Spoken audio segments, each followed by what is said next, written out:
자, 우리 신앙생활을 할 때 신앙생활 열심히 하는 것도 좋고 매우 열심히 하는 것도 좋아요.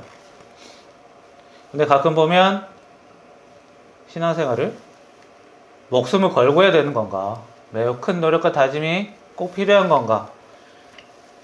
이런 궁금증이 있을 때가 있습니다.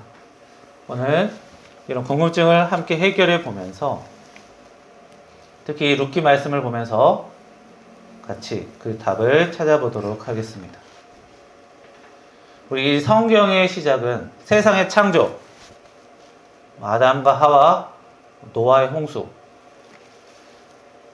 이 시기까지만 하더라도 성경에 나라의 개념이 딱히 없어요.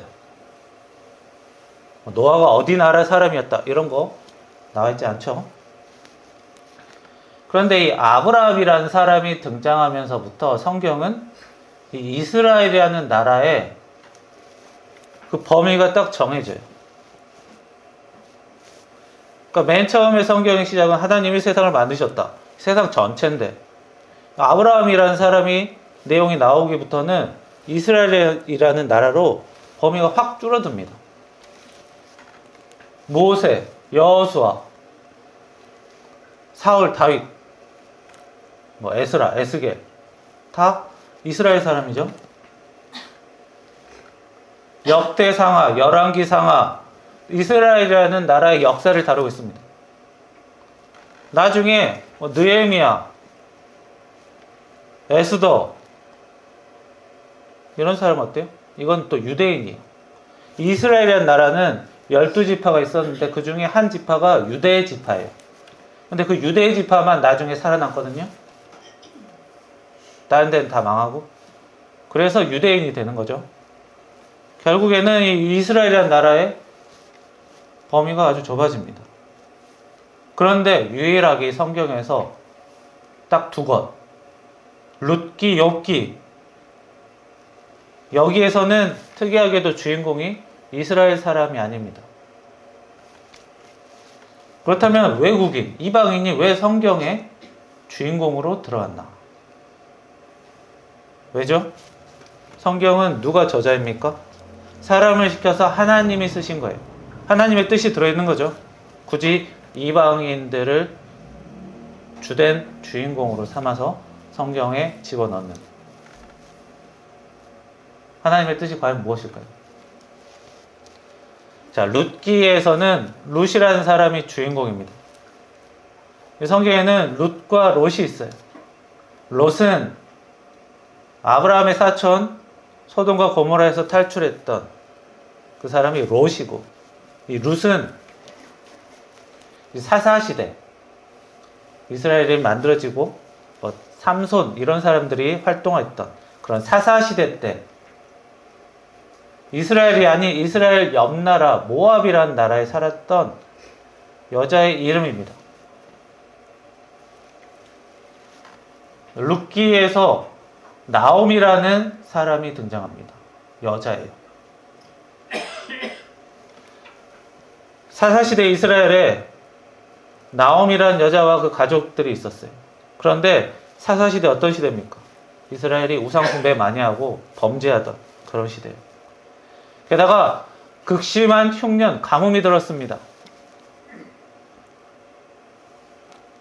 자, 신앙적으로도 나라가 문제가 있고 환경도 매우 척박해졌어요. 그래서 그 나오미 가족은 나오미는 남편과 아들 둘을 데리고 함께 사해를 건너 오른쪽에 있는 사해를 건너 바로 그 나라에 있는 모압이란 나라로 이민을 갑니다. 자, 이 모압이란 나라는 어떤 나라예요? 이스라엘보다 땅이 척박한 곳이에요. 지도를 보면 녹색은 푸른 풀밭, 식물이 자라는 곳이죠. 그리고 지도에 보면 황토색으로 된 데는 어디예요? 주로 사막입니다. 자, 이스라엘 지역은 대부분 녹색이에요. 그런데 이 사해를 중심으로 오른쪽은 그 모압 지방은 대부분 황토색입니다. 거의 대부분 황무지, 광야 이런 곳이에요. 훨씬 더 척박한 곳이죠. 먹을 게 더 부족한 곳입니다. 살기도 어렵고요. 쉽게 말해 좀 후진국으로 넘어간 거예요. 왜 굳이 그렇게까지? 예전에 우리나라 1970년대, 80년대에는 미국으로 이민 가던 유행이 있었습니다. 미국에 와서 열심히만 하면 자기가 열심히 일한 만큼은 벌 수 있다. 사실 지금도 그런 장점이 있어요. 그래서 전 세계 많은 사람들이 막 미국으로 넘어갔죠. 그래서 미국에는 이탈리아 사람, 출신 사람, 프랑스 사람, 뭐 온 세계 사람들이 다 있어요. 그건 지금도 여전히 그래요. 그러나 이 나오미 가족이 넘어갈 때는 그런 꿈과 희망을 가지고 넘어간 건 아니에요. 너무 척박한 땅이거든요. 열심히 농사해서 일할 수 있는 그런 땅도 아니었어요. 그러나 너무 이스라엘이 환경이 안 좋았기 때문에 넘어가기로 결심을 합니다. 그리고 나오미 가족은 그 모압에서 10년을 살아요. 그리고 그 나오미 아들들은 모압의 여자들과 결혼을 하게 됩니다. 나이가 대부분 어렸을 거예요. 하지만 그 나오미는 두 아들과 남편을 10년 동안 잃게 됩니다. 자, 며느리만 낳게 됐어요. 자, 이 시대에 남자가 없이는 일하기가 많이 어렵습니다. 가정이 많이 어려워졌어요. 그러던 와중에 나오미는 이스라엘이 이제 회복돼서 농사가 꽤 돼서 굶지는 않는다더라.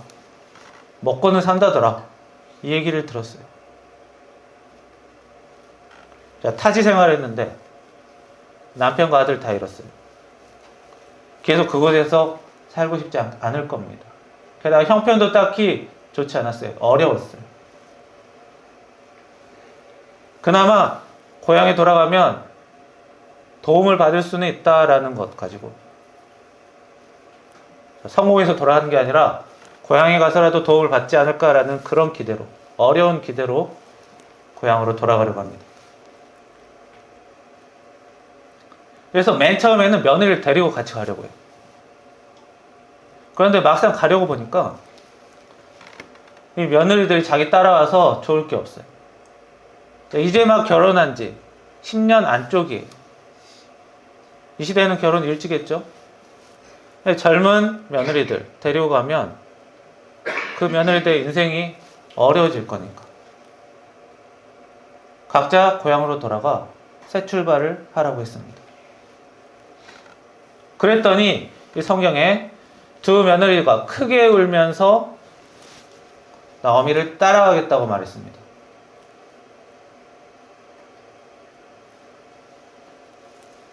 며느리들이 인사치레로 말한 게 아니에요.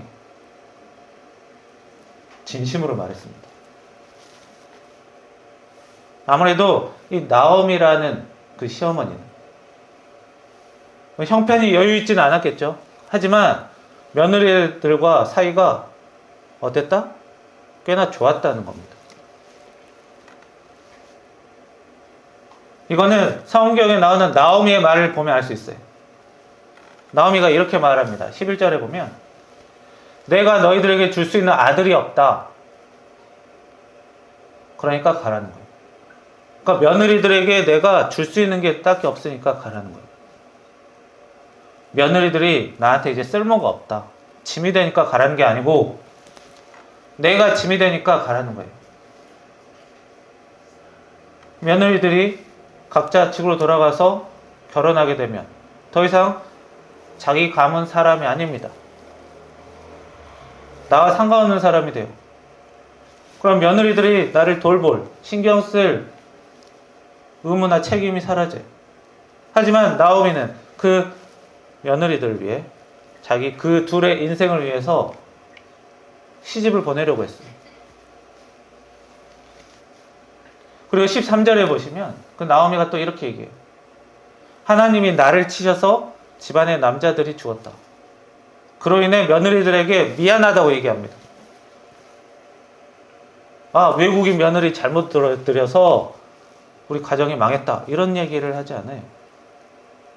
내가 잘못이 있었고 내가 허물이 있어서 너희들이 고생을 한다. 자, 이 말만 봐도 며느리들이 따를만 하고 사이가 좋아 보입니다. 한 며느리는 집에 가요. 나빠서 돌아간 게 아니라 그 시어머니 말을 따른 거예요. 그런데 다른 며느리 룻은 시어머니를 따라가기로 결심합니다. 좋게 말하면 시어머니를 많이 사랑했고, 조금 나쁘게 말하면 자기 고집이 센 거죠. 자, 왜 그랬을까요? 도대체 왜? 시어머니가 부자면 끝까지 따라가는 거 이해할 수 있어요. 그런데 결혼하고 10년도 안 돼서 과부가 됐어요. 아직 젊어요. 최대한 새 출발하는 것이 옳은 판단이에요. 그런데 왜 그랬죠? 룻이 하는 말을 봐야지 룻의 생각을 알 수 있습니다. 16절에 보시면 룻이 이렇게 얘기해요. 저는 어머니가 가는 곳에 따라가고 어머니가 사는 곳에 살겠습니다. 뭐죠? 어머니를 따른다는 거예요. 그리고 어머니 하나님이 제 하나님이다. 이 얘기는 뭐예요? 하나님을 따르겠다는 거예요. 어머님을 따르고 하나님을 따르겠다. 자, 룻이 어머니를 왜 따랐을까요? 인간적으로 사이가 좋아야지 따를 수 있어요. 게다가 이렇게 가도 좋다, 가라고 이렇게 얘기한 상황에서 사이가 안 좋으면 당연히 가죠. 물론 자신의 의무 때문에 붙어 있을 수는 있지만 가라고 허락했기 때문에 사이가 안 좋으면 그냥 뒤도 안 보고 갈 수 있어요. 그런데 떨어지기 싫은 거죠. 고부관계가 이렇게 좋기는 어렵습니다. 우리 사람은 고부관계든 부부관계든 부모 자녀 관계든 뭐 친구 관계든 인간관계 서로 좋으려면 어떻게 해야 됩니까? 사람은 서로 너무 가깝게 지내면 어떻게 되죠? 너무 가까우면 어때요? 서로 막대하기 쉬워요. 함부로 대할 수 있어요. 너무 편해지면, 너무 가까우면 나도 모르게 함부로 대하거나 많이 기댈 수도 있어요. 자, 한 명이 너무 많이 기대버리고 너무 막대하고 이러면 어때요? 사이가 좋아집니까? 사이 좋아지기 어려워요. 그렇다고 서로 너무 멀찍이 거리를 두고 지내면 어때요? 딱히 사이가 좋아지지도 않죠. 서로 사이좋게 지내려면 적절한 거리를 유지하면서 서로 조심하면서 서로 매너를 잃지 않으면서 서로를 돌보면서 살아야 돼요. 사실 그렇게 하는 것이 서로 사랑하며 지내는 겁니다. 뭐 상대방을 위해 내가 희생한다, 죽겠다 이런 게 사랑이 아니에요. 그런 거는 드라마에서 나오는 극적인 요소이지 서로 사랑하는 것은 그런 희생이 아닙니다. 이 룻기에 보면 며느리가 시어머니가 막 희생하며 살고 그런 거는 나와 있지 않아요. 그리고 룻이 하나님을 따랐어요. 하나님은 시어머니 나오미가 섬겼죠. 그런데 며느리가 알았다는 건 어때요? 시어머니를 통해 하나님을 알게 됐다는 거예요. 그로 인해 자기 신앙이 생겼다. 나오미는 고향 상황이 절망스러워서 이민을 왔어요. 그런데 이민을 왔는데 자기 남편과 자녀가 죽었어요. 또 절망스러운 상황이 됐습니다. 자, 이런 상황에서 나오미가 하나님에 대한 신앙을 잃지 않았죠. 잃었다면 룻이 하나님을 몰랐겠죠. 자, 며느리들이 볼 때 시어머니 나오미가 하나님에 대한 신앙이 있는 사람이지만 하나님의 은혜를 막 폭포수처럼 받는 사람이에요? 잘 사는 것도 아니고 가족은 죽고 딱히 좋을 게 없는 거잖아요. 그런데도 신앙이 전파가 됐어요. 전달이 됐어요. 하나님을 믿고 가족들이 모두 건강하고 무사하고 물질의 부가 쌓여야만 신앙이 전달되는 게 아니었어요. 나오미가 막 희망을 갖고 살았습니까? 좋을 게 없는데. 하지만 최소한 하나님을 잃지 않았어요. 신앙을 잃지는 않았을 거예요. 그랬으니까 룻이 아는 거죠. 하나님을. 자, 하나님을 너무 열심히 섬기는 것도 좋습니다. 그러나 그 신앙을 잃지만 않아도 여건이 딱히 좋지 않아도 신앙은 전파될 수 있는 거예요.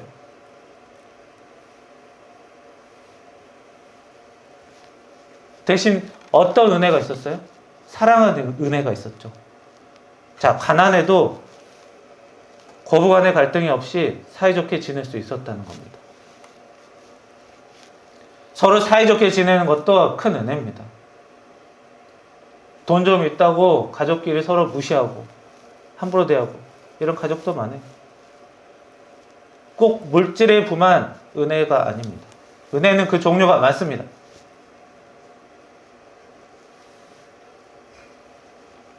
신앙을 잃지만 않아도 신앙의 전달이 되는 거예요.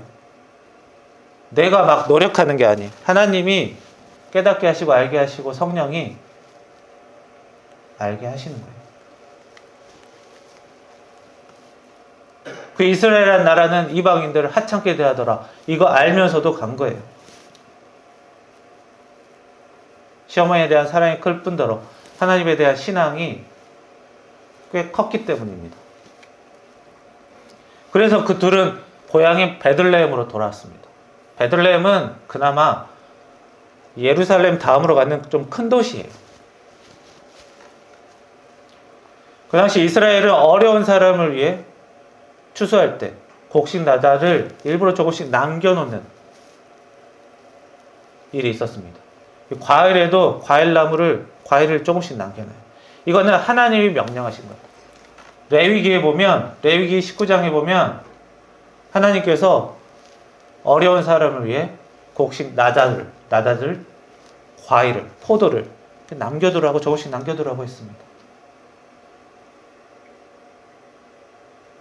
그러니까 어려운 사람에게 거저 주기보다는 최소한의 어렵지 않은 일을 하면서 조금씩 나누라는 거예요. 다 퍼주라는 게 아니죠. 그래서 어려운 사람 도울 때도 그냥 돈을 막 주는 것보다는 너무 부담 주지 않는 일을 시키면서 힘을 얻게 하면서 돕는 것이 성경적인 돕는 방법이기도 합니다. 자, 이 룻은 어느 농장에 가서 나달을 주셨습니다. 뭐 기술이 딱히 있거나 뭐 전문적인 기술이 있거나 그렇지 않았던 모양이에요. 그런데 이 일이 쉽지 않아요. 자, 나달을 주면 떨어진 나달 줍는 게 뭐가 어렵냐라고 생각하겠지만 나달을 줍는 사람이 나 혼자만 아니잖아요. 어려운 사람이 사람이 한 명밖에 없겠습니까? 여러 명 있을 거예요. 그러면 나달은 정해져 있는데 여러 명이 주스려면 서로 경쟁하고 다툼도 나죠. 그리고 나달 주는 사람들, 일꾼들에게 방해가 될 때도 있어요. 그러면 일꾼들이 쫓아내고 무시하고 호통치고 무시당할 수 있어요. 게다가 이렇게 젊은 여자들이 이렇게 죽고 다니면 성추행도 많이 했어요. 왜 없어 보이는 사람들 함부로 대할 수 있기 쉬우니까요. 그런데 그 농장 주인 보아스라는 사람이 이 룻을 살펴봅니다. 그리고 룻의 행실을 들었어요. 그리고 보아스는 자기 농장에서 쫓겨나지 않고 계속 나달을 줍게 허락해주고 일꾼들이 괴롭히지 않게 미리 이야기해주고 그리고 밥도 같이 먹었어요. 그래서 이 룻이 굉장히 큰 위로와 도움을 얻었습니다. 사실 엄청나게 큰 도움을 준 건 아니에요. 뭐 집을 마련해주고 밥을 다 챙겨주고 그런 거 아니죠. 조금 보호해주고 너무 어렵지 않게 밥 한 같이 먹어주고.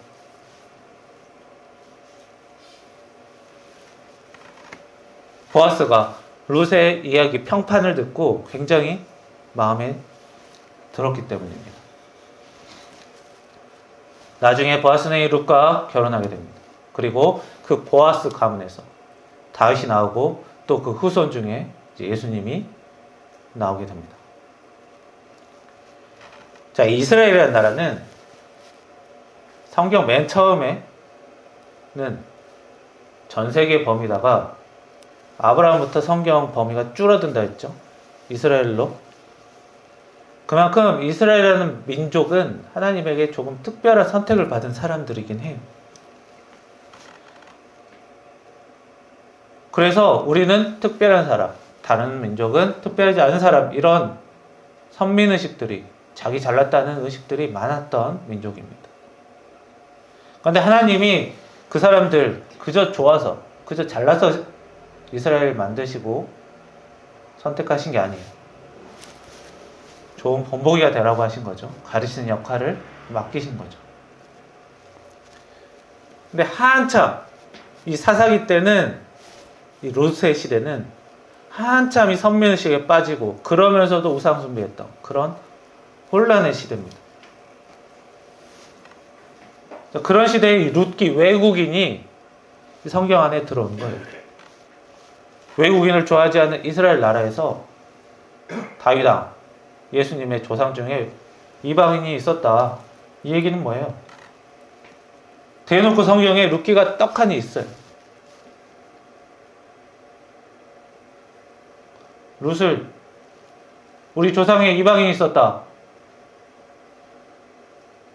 잘 사는 나라에 이방인이 아니라 좀 못 사는 나라에 이방인이 있었다. 별 문제 아니라는 거예요. 사람이 볼 때는 이스라엘 사람, 모압 사람 서로 다른 사람이지만 어차피 하나님의 다 자녀이다 라는 것이죠.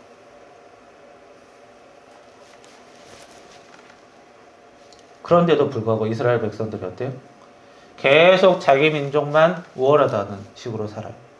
이렇게 룻기를 구약 성경에도 이 초반에 있죠. 굉장히 옛날 시대, 구약 시대죠. 이렇게 대놓고 민족 따지지 말고 서로 잘 어울려서 살아라고 얘기를 했는데도 그거를 계속 받아들이지 않아요.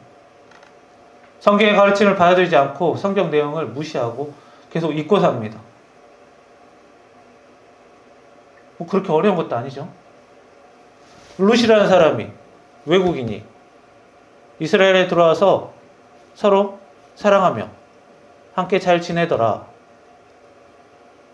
외국인이네, 이스라엘 민족이네 따지지 말고 잘 살라는 거예요. 이렇게 성경에서 대놓고 얘기했는데 그걸 안 해요. 그 이후로 몇백 년, 1000년 넘게. 그렇게 어려운 것도 아닌데 말이에요.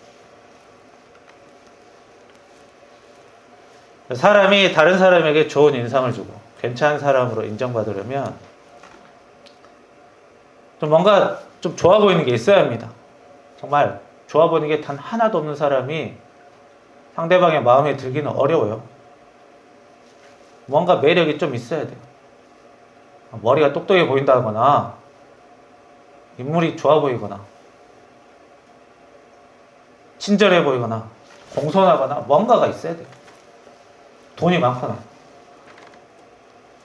우리 어린아이 때는 너의 존재만으로도 정말 좋아 이렇게 얘기해 주지만 어린이 되면, 성인 되고 나서는 갑자기 찬밥이 됩니다.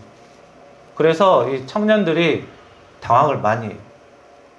중고등학교 때까지만 해도 공부할 때 어때요? 내가 사회에 도움이 되야겠다 이런 생각까지 왔나요?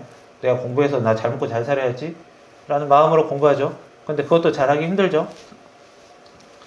근데 막상 그래서 어렸을 때는 그냥 아무것도 안 해도 용돈도 주고 뭐 나라의 보배 이렇게 얘기 떠받들여 주는데 성인이 되면 갑자기 찬밥이 됩니다. 그러니까 정을 못해요.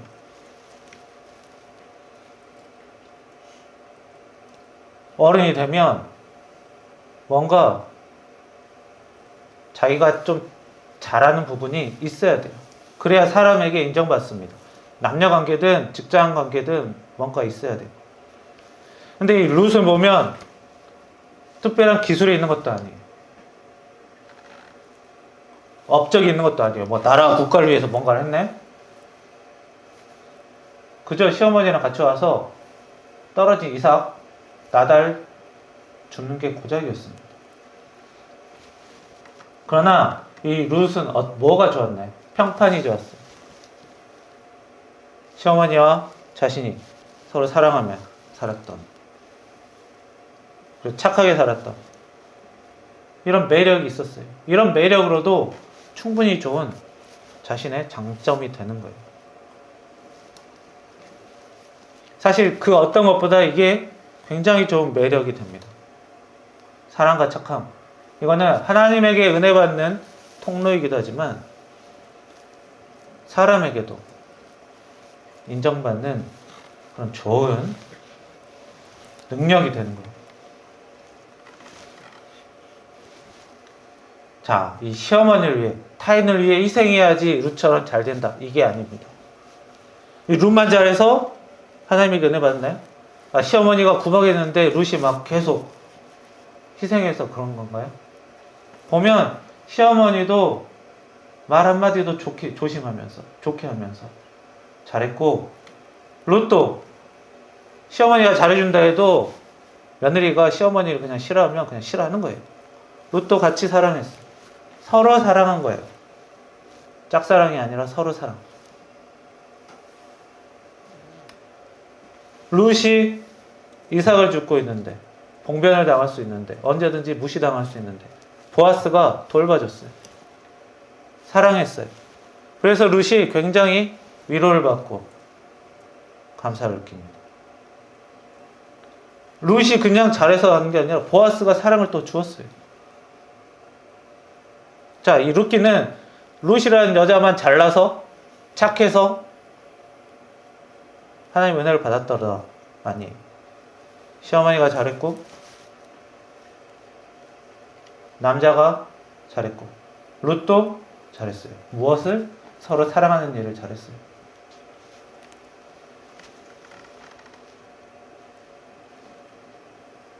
서로 사랑하면 하나님의 은혜가 있다는 거예요.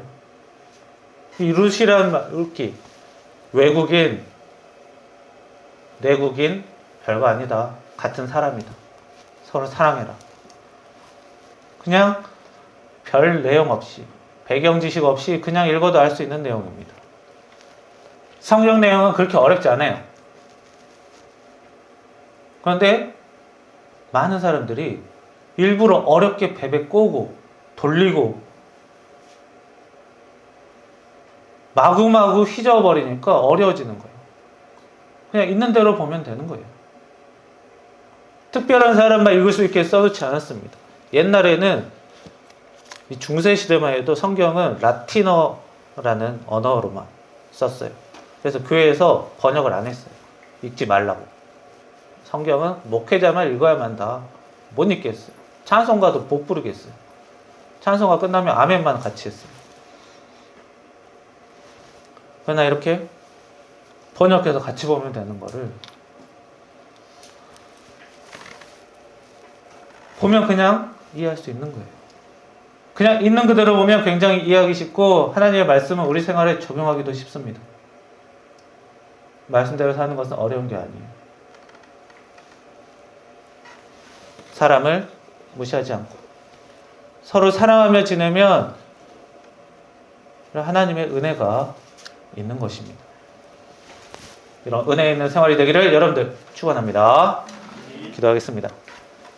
살아계신 하나님, 오늘 룻기를 통해 우리 사람은 모두 하나님의 자녀라는 것을 깨닫습니다. 미국인이든 유럽인이든 동남아 사람이든 한국인이든 일본인이든 괜히 지난날의 과거의 얽매여 어떻게든 한 번 더 미워할 생각하지 말고 나라별로 역사별로는 서로 미워하고 원망할 수 있다 하더라도 우리 개인이 살 때는 서로 미워하지 않고 하나님의 자녀라는 것을 생각하며 살 수 있도록 저희들 깨닫게 하시고 나오미와 루시, 보아스와 루시 서로 사랑하며 하나님의 은혜를 받았다는 것을 생각하며 저희들 또한 서로 조심하며 매너 있게 서로를 돌보며 살아가는 사랑의 사람으로 살며 주님께 은혜 받으며 좋은 인생을 살 수 있도록 은혜 받는 삶을 살 수 있도록 주님 인도하여 주옵소서. 예수님의 이름으로 기도합니다. 아멘.